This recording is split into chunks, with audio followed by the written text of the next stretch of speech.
நம்ம keep saving channel பாக்குற நம்ம சப்ஸ்கிரைபர்ஸ் நிறைய பேரு குறைந்த சம்பளத்துல இருக்கீங்க. அதுல ஒரு சப்ஸ்கிரைபர் எங்களுக்கு 10,000 ரூபாய் தான் சம்பளம் வருது அப்படின்னு சொல்லி கமெண்ட்ல ஒரு கேள்வி கேட்டிருந்தாங்க. அவங்களுக்காகவும் உங்களோட குடும்பத்திற்காகவும் நான் ஒரு கேள்வி கேக்குறேன்.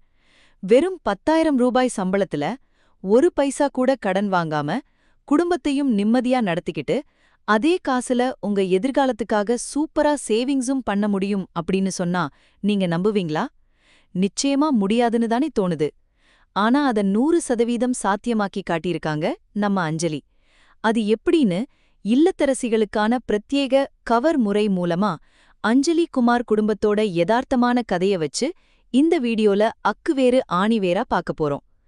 உங்க குடும்ப பட்ஜெட்டையும் மாத்தப் போற அந்த ரகசியம் என்னன்னு தெரிஞ்சுக்க வீடியோவை ஒரு நொடி கூட ஸ்கிப் பண்ணாம முழுசா பாருங்க.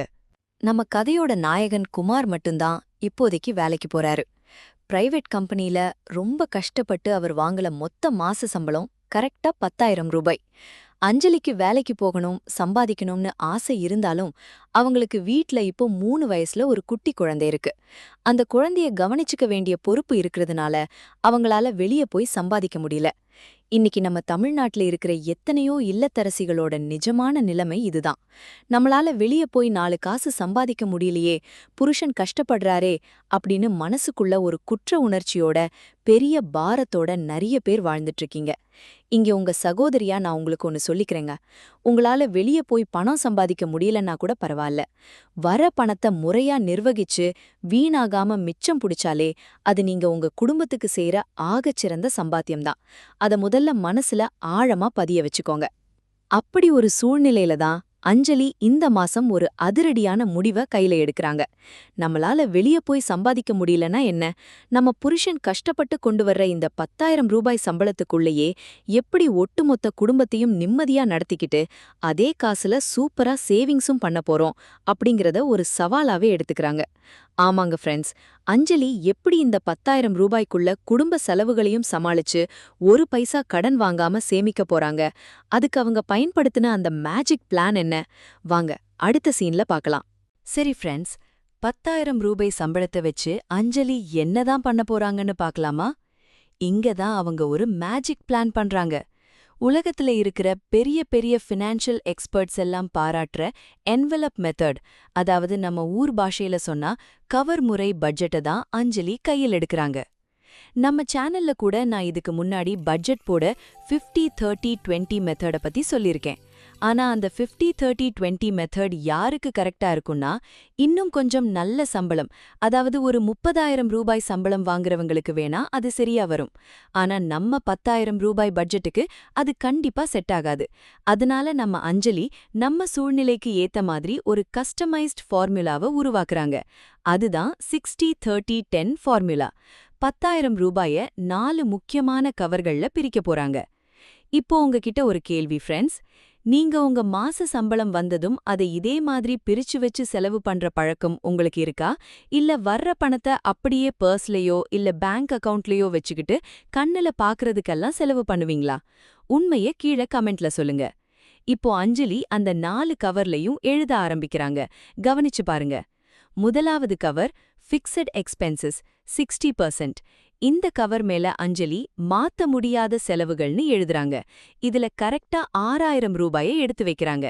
இது எதுக்குன்னா, வீட்டு வாடகை, கரண்ட் பில், பால்காரர் காசு, கேஸ் சிலிண்டர், அப்புறம் மிக முக்கியமா அஞ்சலியோட பசங்க 2 பேரும் அரசு பள்ளியில படிக்கிறதுனால பிரைவேட் ஸ்கூல் மாதிரி லட்சமா ஃபீஸ் கட்ட வேண்டிய பயம் இவங்களுக்கு இல்ல.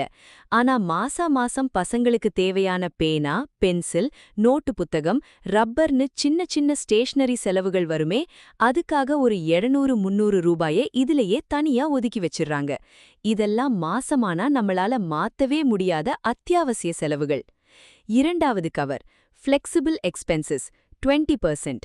இந்த கவர்ல அஞ்சலி மளிகை அண்ட் காய்கறின்னு எழுதுறாங்க. இதுல அவங்க ஒதுக்குற தொகை 2,000 ரூபாய். இந்த கவர்ல தான் ஒரு இல்லத்தரசியோட சாமர்த்தியமே இருக்கு. ஏன்னா இதுல நாம நினைச்சா கொஞ்சம் பார்த்து பக்குவமா வாங்கி காசை மிச்சம் பிடிக்க முடியும். மூன்றாவது கவர் எமர்ஜென்சி அண்ட் மெடிக்கல் 10%. இந்த கவர்ல அவசர கால நிதின்னு எழுதுறாங்க. இதுல கரெக்டா 1000 ரூபாய் வைக்கிறாங்க. திடீர்னு நடுராத்திரியில யாருக்காவது உடம்பு சரியில்லாம போகலாம், இல்ல குமாரோட வண்டி பஞ்சர் ஆகலாம். அந்த நேரத்துல போய் பக்கத்து வீட்லயோ இல்ல வட்டிக்கு வாங்குறவங்க கிட்டயோ கை நீட்டக்கூடாதுல்ல, அதுக்காக இந்த அலாட்மெண்ட். 4வது கவர் சேவிங்ஸ் 10%. கடைசியான இந்த கவர்ல அஞ்சலி தங்கம் மாதிரி கட்டாய சேமிப்புன்னு எழுதுறாங்க. இதுல 1000 ரூபாய் போடுறாங்க. இந்த கவர்ல இருக்கிற காசை மாச கடைசியில கூட தொடவே கூடாதுன்னு அஞ்சலி மனசுல சத்தியமே பண்ணிக்கிறாங்க.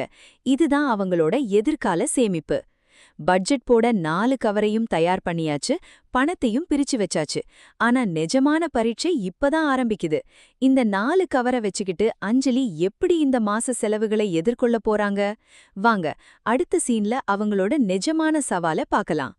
பட்ஜெட் போடுறது என்னவோ ரொம்ப சுலபந்தான் ஃப்ரெண்ட்ஸ். ஆனா அதை அப்படியே மாசம் முழுக்க மெயின்டைன் பண்ணி ஜெயிக்கிறது தான் அசல் கெத்து. நம்ம அஞ்சலி இப்போ கையில 2000 ரூபாய் இருக்கிற அந்த 2வது கவரை எடுத்துக்கிட்டு நேரா மார்க்கெட்டுக்கு கிளம்புறாங்க. இதோ கிளம்பும்போது அஞ்சலி மனசுக்குள்ள ஒரு விஷயத்தை யோசிச்சு பாக்குறாங்க. நாம ஒன்னும் பெரிய ஏசி சூப்பர் மார்க்கெட்டுக்கெல்லாம் போய் ஆடம்பரமா செலவு பண்றதில்லையே, சாதாரண கடைக்கு தானே போறோம். அப்புறம் ஏன் நமக்கு மட்டும் பட்ஜெட் மாசம் மாசம் எகிரி போகுது அப்படின்னு தீவிரமா திங்க் பண்றாங்க. அப்படி திங்க் பண்ணும்போது தான் அஞ்சலிக்கு அவங்க பண்ணின அந்த பெரிய தவறு புரியுது. முன்னாடியெல்லாம் அவங்க என்ன பண்ணுவாங்கன்னா, வீட்ல என்ன பொருள் இருக்கு, என்ன பொருள் தீந்து போச்சுன்னு ஒரு பேப்பர்ல லிஸ்ட் எழுதாமலேயே நேரா கடைக்கு கிளம்பி போயிருவாங்க. கடைக்காரர் முன்னாடி போய் நின்னுக்கிட்டு, அது 1 கிலோ கொடுங்க, இது 1 கிலோ கொடுங்கன்னு ஞாபகத்துல இருக்கிறத கேட்பாங்க. இதனால வீட்ல ஏற்கனவே இருக்கிற பொருளையும் சேர்த்து வாங்கி காசை வேஸ்ட் பண்ணுவாங்க. இல்லனா அத்தியாவசியமான பொருளை மறந்துட்டு வந்து திரும்ப திரும்ப கடைக்கு ஓடி சில்லறை செலவுகளை அதிகமாக்குவாங்க. இனிமே நாம ஏன் ஒரு லிஸ்ட் எழுதாம கடைக்கு போகணும்? நோ, இந்த தவற்றை இந்த மாசம் பண்ணவே கூடாது அப்படின்னு அஞ்சலி மனசுல ஒரு சபதமே எடுத்துக்கிறாங்க. அதனால தான் இந்த தடவை வீட்ல இருக்கிற மளிகை பெட்டிகளை எல்லாம் ஒவ்வொன்னா செக் பண்ணி அக்கு வேற ஆணி வேற தேவைப்படுற பொருள்களை மட்டும் துண்டு சீட்டுல பக்காவா லிஸ்ட் எழுதி எடுத்துட்டு வராங்க. அப்படியே நேரா நம்ம ஊர் ஹோல்சேல் மளிகை கடைக்கு போறாங்க.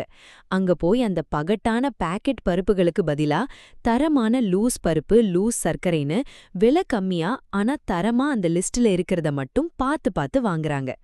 அடுத்ததா காய்கறிக்கு என்ன பண்றாங்க தெரியுமா? தினமும் தெருவுல வர்ற வண்டியில வாங்கினா விலை கொஞ்சம் அதிகமா இருக்கும்னு யோசிச்சு நேரா வார சந்தைக்கு, அதாவது உழவர் சந்தைக்கு போறாங்க. வாரத்துக்கு ஒரு முறைன்னு கணக்கு வச்சு மொத்தமா மலிவான விலையில அதே சமயம் நல்ல ஃப்ரெஷ்ஷா இருக்கிற காய்கறிகளா பார்த்து பார்த்து வாங்குறாங்க. சரி ஃப்ரெண்ட்ஸ், இப்போ இந்த முதல் வார பரீட்சையோட ரிசல்ட் என்ன தெரியுமா? அஞ்சலி கணக்கு பண்ணி வச்ச அந்த 2000 ரூபாய் பட்ஜெட்ல ஒட்டுமொத்த மாசத்துக்கான மளிகையும் காய்கறியும் வெறும் 1800 ரூபாயிலேயே முடிஞ்சிருச்சு. நம்ப முடியுதா? சாமர்த்தியமா லிஸ்ட் போட்டு யோசிச்சதுனால அஞ்சலி கையில் இப்போ மிச்சம் 200 ரூபாய் இருக்கு. அந்த 200 ரூபாய வேற எதுக்காவது செலவு பண்ணாங்களா? மாட்டாங்க. அத அப்படியே பத்திரமா எடுத்து அதே 2வது கவர்லயே திருப்பி வச்சிடுறாங்க. ஆஹா, அஞ்சலியோட முதல் வார ஆட்டம் சூப்பரா அமைஞ்சிருச்சு. ஆனா வாரம் முழுக்க கஷ்டப்பட்டு பட்ஜெட் போட்ட அஞ்சலிக்கு ஞாயிற்றுக்கிழமை அன்னிக்கு ஒரு பெரிய ஆபத்து காத்துக்கிட்டு இருக்கு. அது என்ன ஆபத்து? வாங்க அடுத்த சீன்ல பாப்போம். ஞாயிற்றுக்கிழமை வந்தாலே மிடில் கிளாஸ் மனசு சும்மா இருக்குமா? குமார் மெதுவா அஞ்சலி பக்கத்துல வந்து, அஞ்சலி, இன்னைக்கு சண்டே லீவு தானே, பேசாம ஹோட்டல்ல இருந்து பிரியாணி ஆர்டர் பண்ணலாமா, இல்ல தியேட்டருக்கு போய் படம் பார்க்கலாமா அப்படின்னு கேக்குறாரு. அஞ்சலிக்கு நல்லா தெரியும், ஹோட்டல்ல சாப்பிட்டா 500 ரூபாய் காலியாயிடும்னு. உடனே சிரிச்சுக்கிட்டே சொல்றாங்க, தியேட்டருக்கு எதுக்குங்க காசு, பேசாம நெட்ஃப்ளிக்ஸ், யூடியூப்லயே நல்ல படம் பார்க்கலாம். ஹோட்டல் பிரியாணியை விட சூப்பரா வீட்லயே நான் இன்னைக்கு உங்களுக்கு சிக்கன் பிரியாணி செஞ்சு தரேன் அப்படின்னு சொல்றாங்க. என்ன ஃப்ரெண்ட்ஸ், அஞ்சலியோட இந்த சாணக்கியத்தனம் சூப்பர்ல. இதனால ஹோட்டல் செலவு, பெட்ரோல் செலவுன்னு 600 ரூபாய் மிச்சம். இதோ ஒரு வழியா மாசத்தோட கடைசி நாளும் வந்தாச்சு ஃப்ரெண்ட்ஸ். வழக்கமா ஒவ்வொரு மாசமும் இந்த 30வது நாள் வந்துட்டா குமார் வீட்டுக்குள்ள எப்படி வருவாரு தெரியுமா? முகத்துல ஈ ஆடாது, கவலையோட தலை குனிஞ்சுக்கிட்டு, அடுத்த வார வீட்டு செலவுக்கு யார்கிட்ட போய் கைமாத்தா ஒரு 500 1000 வாங்கலாம், எந்த கடையில கடனுக்கு பொருள் கேட்கலாம் அப்படின்னு மனசுக்குள்ள ஒரு பெரிய நரக வேதனையோட தான் உட்கார்ந்திருப்பாரு. ஆனா இன்னைக்கு 2 பேர் முகத்திலையும் சும்மா பிரகாசமான சிரிப்பு. இங்க நான் நம்ம சப்ஸ்கிரைபர்ஸ உங்ககிட்ட ஒரு கேள்வி கேக்குறேன். உங்க வீட்லயும் மாச கடைசி நாள் இதே மாதிரி நிம்மதியான சிரிப்போட முடியுதா? இல்ல அப்பாடா இந்த மாசம் ஒரு வழியா ஓடி முடிஞ்சிருச்சு, நாளைக்கு சம்பளம் வந்தாதான் அடுத்த வேலை நடக்கும்னு ஒரு பயத்தோட இருக்கீங்களா? யோசிச்சு பாருங்க. இப்போ அஞ்சலி மெதுவா அந்த 4 கவர்களையும் எடுத்து குமாருக்கு முன்னாடி ஒவ்வொன்னா ஓபன் பண்ணி வைக்கிறாங்க. முதலாவது கவர்ல வச்சிருந்த 6000 ரூபாயில வீட்டு வாடகை, கரண்ட் பில், பால், கேஸ், அப்புறம் நம்ம குட்டி பசங்களோட பேனா, பென்சில், நோட்டு புத்தகத்துக்கான செலவுகள்னு எல்லாமே ஒரு பைசா பாக்கி இல்லாம கரெக்டா செட்டில் பண்ணியாச்சு. மூன்றாவது அவசரகால நிதி கவர்ல வச்சிருந்த அந்த 1000 ரூபாய் அப்படியே முழுசா இருக்குங்க. ஏன்னா இந்த மாசம் கடவுள் புண்ணியத்துல வீட்ல யாருக்கும் எந்த உடம்பு சரியில்லாம போகல, வண்டியும் பஞ்சர் ஆகல. ஆபத்து காலத்துக்குன்னு ஒதுக்குன பணம் அப்படியே பத்திரமா நிக்குது. நான்காவது கட்டாய சேமிப்பு கவர்ல இருந்த அந்த 1000 ரூபாய் அஞ்சலி சபதம் போட்ட மாதிரியே கை கூட வைக்காம தங்கம் மாதிரி அப்படியே பத்திரமா சேவிங்ஸ்ல இருக்கு. அது மட்டும் இல்லாம நம்ம அஞ்சலி மளிகை கடையிலயும் மார்க்கெட்லயும் சாமர்த்தியமா லிஸ்ட் போட்டு மிச்சம் பிடிச்சாங்களே, அந்த 200 ரூபாயும் இதோ இந்த இரண்டாவது கவர்ல அப்படியே மிச்சம் இருக்கு. குமார் கண்ணுல கண்ணீரே வந்துருச்சு. அந்த கவர்களையும் அஞ்சலியையும் மாறி மாறி ஆச்சரியத்தோட பார்த்துட்டு கேக்குறாரு. என்ன அஞ்சலி சொல்ற? நிஜமாவா சொல்ற? இந்த மாசம் நாம யார்கிட்டயும் ஒரு பைசா கூட கடன் வாங்கலையா? அது மட்டும் இல்லாம மாசத்தோட கடைசி நாளான இன்னைக்கு கூட நம்ம கைகள்ல இவ்வளவு காசு மிச்சம் இருக்கா? என்னால நம்பவே முடியலமா அப்படின்னு வியப்போட கேக்குறாரு. ஆமாங்க, நாம முறையா ஒரு லிஸ்ட் போட்டு வர்ற வருமானத்தை இந்த கவர் முறையில பிரிச்சு வச்சு கட்டுக்கோப்பா செலவு பண்ணுனா 10,000 ரூபாய் இல்லைங்க, அதவிட கம்மியான வருமானம் இருந்தா கூட எந்த கடனும் வாங்காம குடும்பத்தையும் நிம்மதியா நடத்தலாம், கௌரவமா வாழலாம், எதிர்காலத்துக்கு சேமிக்கவும் முடியும் அப்படின்னு ரொம்பவே கெத்தா சொல்றாங்க. ஆஹா, என்ன ஒரு அற்புதம் பாத்தீங்களா ஃப்ரெண்ட்ஸ்? இல்லத்தரசிகள் நினைச்சா ஒரு குடும்பத்தையே எப்படி நிமித்த முடியும்னு அஞ்சலி நிரூபிச்சு காட்டிட்டாங்க. சரி, இந்த வீடியோவோட எண்டுக்கு நாம வந்தாச்சு. இந்த கவர் முறையை நீங்க எப்படி உங்க வீட்ல ஃபாலோ பண்ணணும்னு சில முக்கியமான இறுதி டிப்ஸ்களை அடுத்த சீன்ல சுருக்கமா பாத்திடலாம் வாங்க. பாத்தீங்களா ஃப்ரெண்ட்ஸ், வெறும் 10,000 ரூபாய் வருமானத்துல கூட நம்ம அஞ்சலியால எப்படி ஒரு நிம்மதியான கடனில்லாத பட்ஜெட்டை போட்டு சாதிச்சு காட்ட முடிஞ்சதுன்னு? இன்னைக்கு இந்த வீடியோவை பார்த்துட்டு இருக்கிற நம்ம கீப் சேவிங் குடும்பத்தை சேர்ந்த அன்பு சகோதரிகள், இல்லத்தரசிகள் எல்லார்கிட்டையும் நான் உரிமையோட ஒன்னு கேக்குறேன். அஞ்சலியால முடியுதுன்னா ஏன் உங்களால முடியாது? கண்டிப்பா முடியுங்க. நீங்களும் உங்க வீட்ல இன்னைக்கே இந்த 4 கவரை தயார் பண்ணி இந்த முறைய ஃபாலோ பண்ண ஆரம்பிங்க. முதலாவது கவர் உங்களோட அத்தியாவசிய செலவுகள் மற்றும் பள்ளி ஸ்டேஷனரி தேவைகளுக்காக 60%, அதாவது 6,000 ரூபாய ஒதுக்கிடுங்க.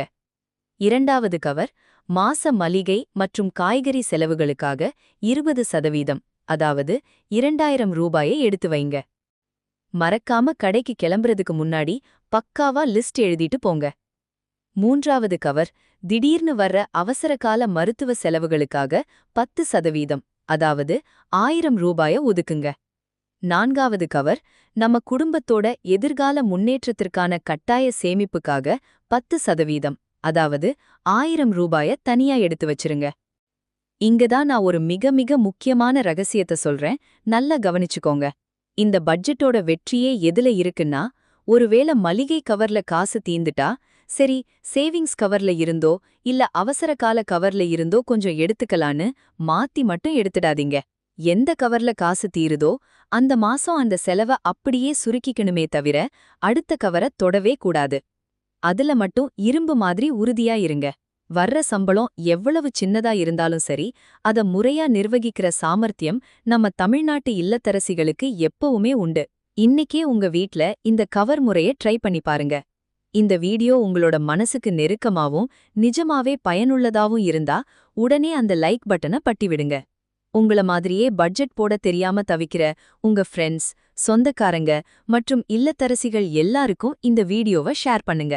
நீங்க உங்க வீட்ல இப்போ எப்படி பட்ஜெட் போடுறீங்க, இந்த கவர் முறை உங்களுக்கு பிடிச்சிருக்கான்னு கீழே கமெண்ட்ல மறக்காம சொல்லுங்க. உங்க கமெண்ட்டுக்காக நான் காத்துக்கிட்டு இருப்பேன். மறக்காம நம்ம கீப் சேவிங் சேனலுக்கு சப்ஸ்கிரைப் பண்ணிடுங்க. பெல் ஐகானையும் கிளிக் பண்ணிக்கோங்க. அடுத்த வீடியோல இதைவிட ஒரு சூப்பரான சேவிங்ஸ் டிப்ஸோட உங்களை வந்து பார்க்கறேன். நன்றி, வணக்கம்.